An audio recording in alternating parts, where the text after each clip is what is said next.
Seera uumamaa. Uumama boqonnaa tokko. Jalqabatti Waaqni samiiwwanii fi lafa uume. Lafti kan bifa hin qabnee fi duwwaa turte. Dukkannis tuujuba irra ture. Hafuurri Waaqaas bishaan irra sosocho'aa ture. Waaqnis ifni haa ta'u jedhe. Ifnis ni ta'e. Waaqnis akka ifni sun gaarii ta'e arge. Ifaa fi dukkanas gargar baase. Waaqnis ifa sanaan guyyaa jedhe. Dukkana sanaan immoo halkan jedhee moggaase. Galgalas ta'e, ganamas ta'e, guyyaa tokkoffaa. Waaqnis bishaanii fi bishaan gargar baasuuf bantiin bishaanota gidduu haa jiraatu jedhe. Kanaafuu Waaqni bantii tolchee bishaan bantii jalaatii fi kan bantiin olii gargar baase. Akkasumas ta'e. Waaqnis bantii sana samii jedhee moggaase. Galgalas ta'e, ganamas ta'e, guyyaa lammaffaa. Waaqnis bishaan samiidhaa gad jiru iddoo tokkotti walitti haa qabamu. Lafti gogaanis haa mul'atu jedhe.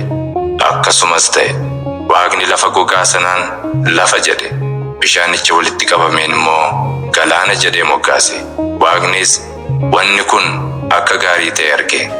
Ammas Waaqni lafti biqiltuuwwan haa baastu. Biqiltuuwwan akkuma gosa isaaniitti sanyii baasan. Mukkeen ija kennanii iji isaanii immoo sanyii of keessaa qabu. Adduma addaan akkuma gosa isaaniitti lafa irratti haa argaman jedhe. Akkasumas ta'e. Laftis biqiltuu akkuma gosa isaatti sanyii baasu. Muka ija kennu kan iji isaas sanyii of keessaa qabu. Adduma addaan akkuma gosa isaatti baaste.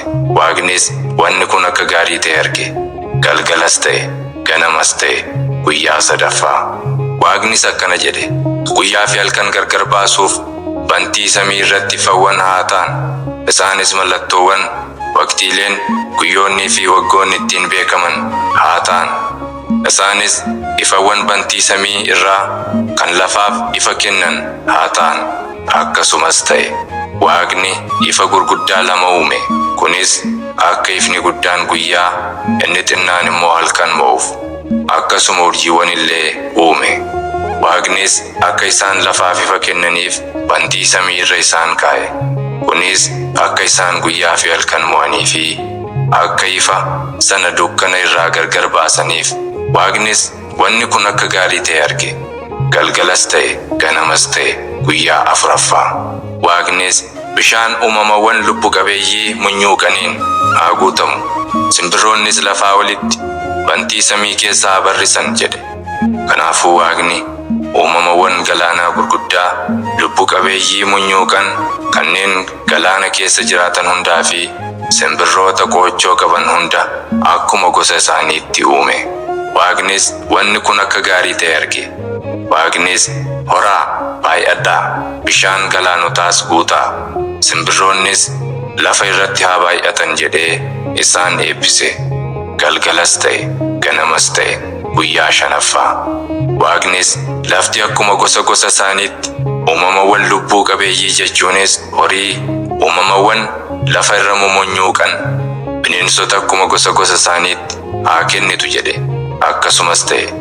Waaqni bineensota akkuma gosa isaaniitti, horii akkuma gosa isaaniitti, uumamawwan lafa irra mumunyuuqanis akkuma gosa isaaniitti uume.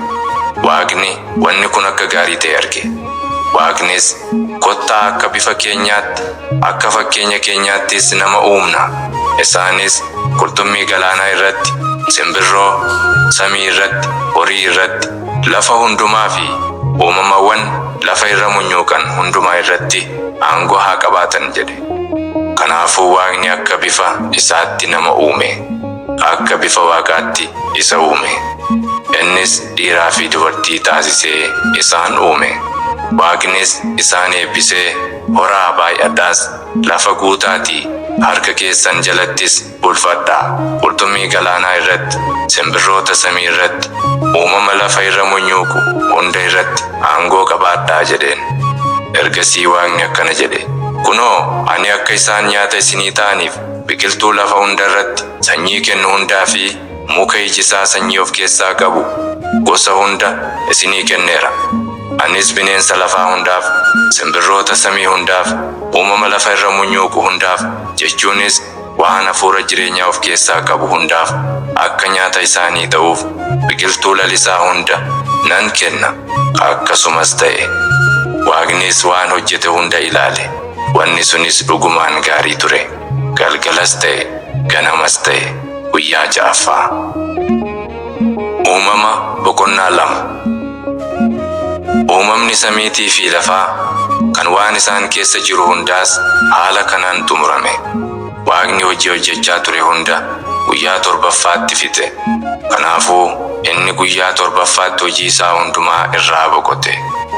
Waaqni sababii gaafa sana hojii waa uumuu kan hojjechaa ture hunda irraa boqoteef guyyaa torbaffaa eebbisee qulqulleesse. Addaamii fi Hewaan.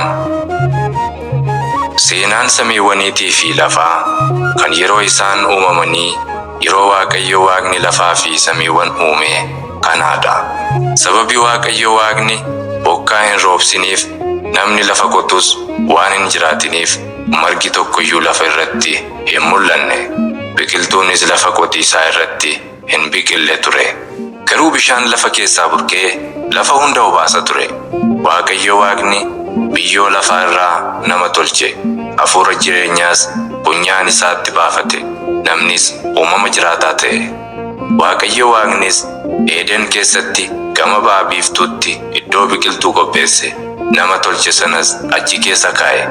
Waaqayyo Waaqni mukkeen gosa hundaa lafa keessaa biqilche.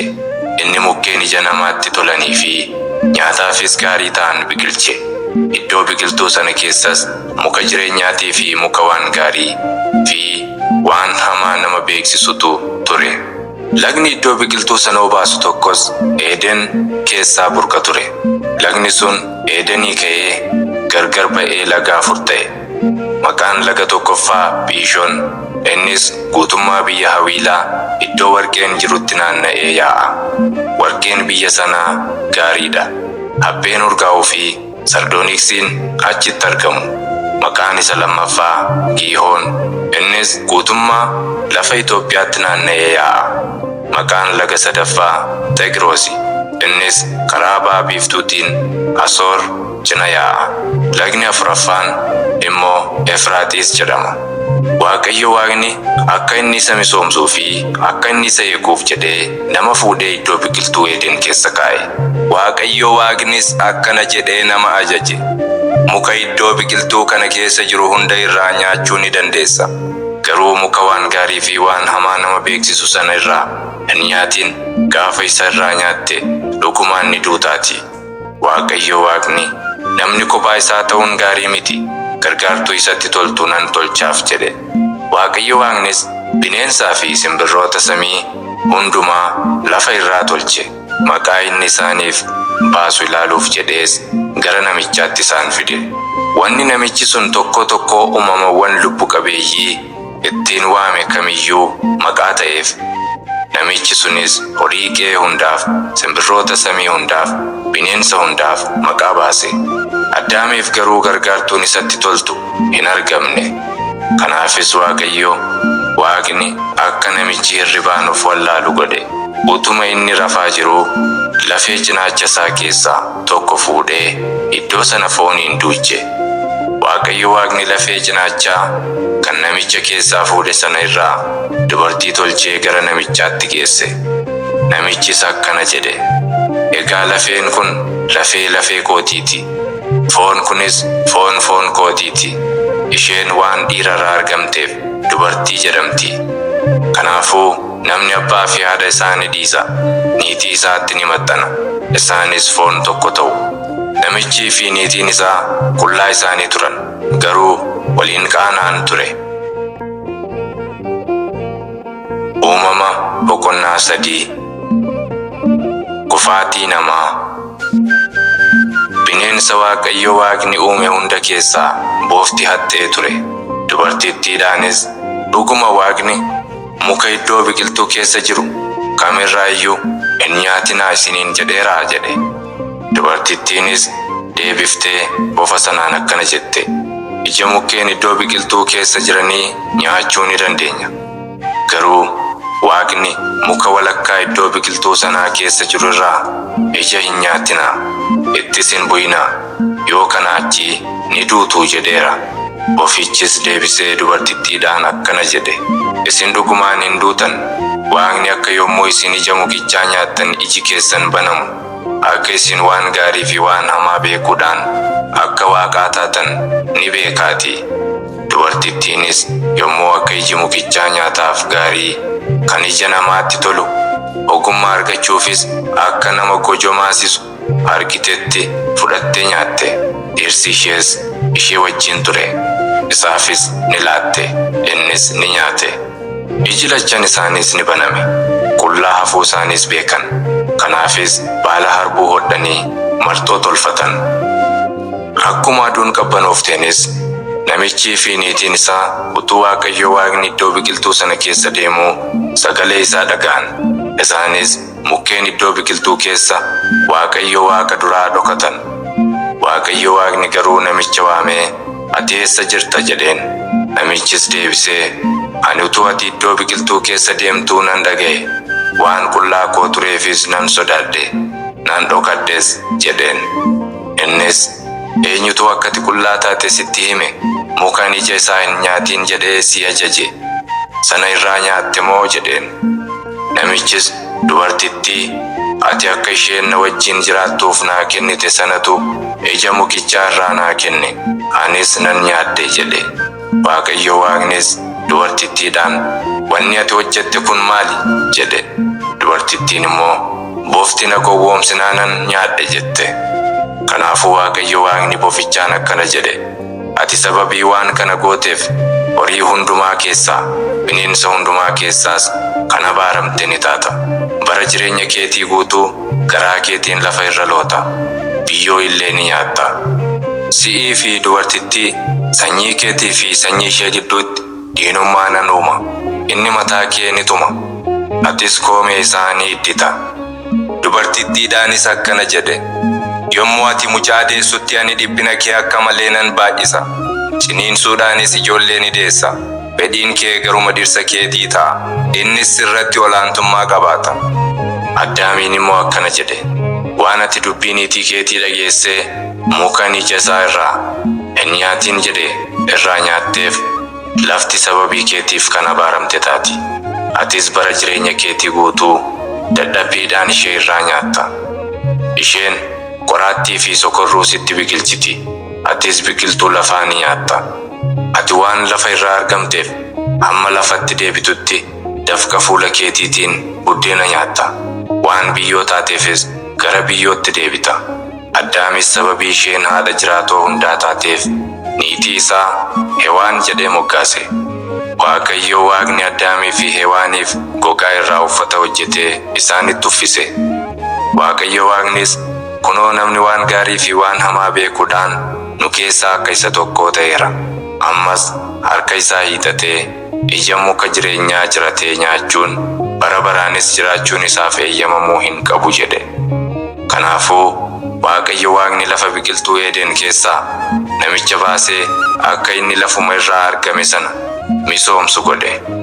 Erga nama achii baasee booddee karaa muka jireenyaatti geessu eegsisuuf jedhee kiirubeelotaa fi goraadee boba'u kan asii fi achi gaggaragalu tokko iddoo biqiltuu Eedeniitiin gama ba'a biiftuu kaa'e. Uumama boqonnaa 4. Qaayinii fi Abeel. Addaam niitii isaa Hewaan bira ga'e.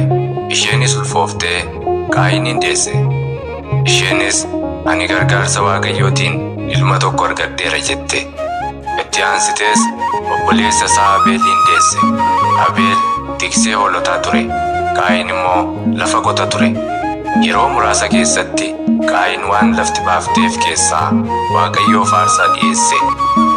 Abeel immoo hangafoota hoolota isaa keessaa cooma isaa dhiyeesse. Waaqayyo faara tolaadhaan gara Abeelii fi gara aarsaa inni dhiyeesse sanaan ilaale. Gara Qaayinii fi gara aarsaa isaa garuu hin ilaalle. Kanaafuu Qaayin akka malee aaree fuulli isaa gurraacha'e. Waaqayyos Qaayiniin akkana jedhe, ati maaliif aarte? Fuulli kees maaliif gurraacha'e? Utuu waan qajeelaa hojjettee silaa ati fudhatama argatta miti. Garuu yoo waan qajeelaa hojjechuu baatte cubbuun balbala kee duratti riphee si eeggata.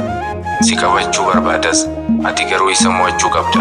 Qaayinis ergasii obboleessa isaa Abeeliin, kottu mee dirreetti baanaa jedhe. Utuma dirree irra jiranuus Qaayin obboleessa isaa Abeelitti ka'ee isa ajjeese. Waaqayyos, obboleessi kee Abeel eessa jira? jedhee Qaayin gaafate. Qaayin immoo, ani hin beeku, ani eegduu obboleessa kootiitii jedhe deebise. Waaqayyo akkana jedhe, ati maal goote? Dhiigni obboleessa keetii lafaanatti iyyaa jira. Ati amma abaaramaadha. Lafa dhiiga obboleessa keetii si harkaa fudhachuuf afaan banatteerraas ni ari'amta. Yeroo ati lafa qotattutti lafti deebitee midhaan siif hin kennitu. Ati lafa irratti joortuu boqonnaa hin qabne taata. Qaayin immoo Waaqayyoon akkana jedhe, adababuun koo waan ani baachuu danda'uun ol. Kunoo ati har'a biyyaan ari'aa jirta. Anis fuula kee duraa nan dhokadha. Lafa irratti joortuu boqonnaa hin qabne nan ta'a. Namni na argatu kamiyyuus na ajjeesa. Waaqayyo garuu akkana miti. Namni Qaayinin ajjeesu kamiyyuu dachaa 7 haaloo baafama jedheen. Waaqayyos akka namni isa argatu tokkoyyuu isa hin ajjeefneef Qaayinitti mallattoo godhe. Ergasiis Qaayin fuula Waaqayyoo duraa ba'ee Eeden irraa karaa ba'a biiftuutiin biyya Nood keessa jiraate.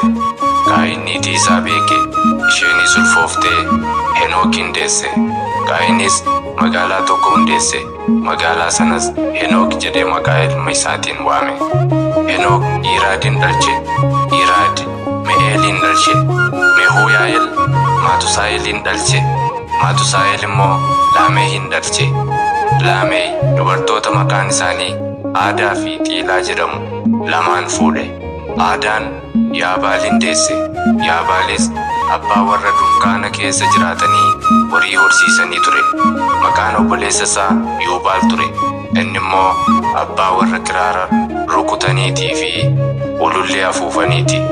Xiilaan immoo ilma Tuubaal Qaayin jedhamu kan naasii fi sibiila tumee meeshaawwan garaagaraa hojjetu deesse. Obboleettiin Tuubaal Qaayinis Na'amaa turte. Laameh niitota isaatiin akkana jedhe, Aadaa fi Xiilaan na dhaga'a. Yaa niitota Laamehii, dubbii koo dhaggeeffadhaa. Nama tokko waan inni nama deesseef, dargaggeessa tokko waan inni na miidheef ani isa ajjeeseera. Yoo Qaayiniif dachaa 7 haaloon baafame, Laamehiif immoo dachaa 77 ni baafama. Addaam ammas niitii isaa beeke. Isheenis ilma deesse. Maqaa isaas erga Qaayin Abeelin ajjeesee as, Waaqni iddoo Abeel daa'ima biraa naa kenneera jettee Seet jettee moggaafte. Seetiifis ilmi ni dhalate. Innis Enoosh jedhee isa moggaase. Bara sana namoonni maqaa Waaqayyoo waammachuu jalqaban.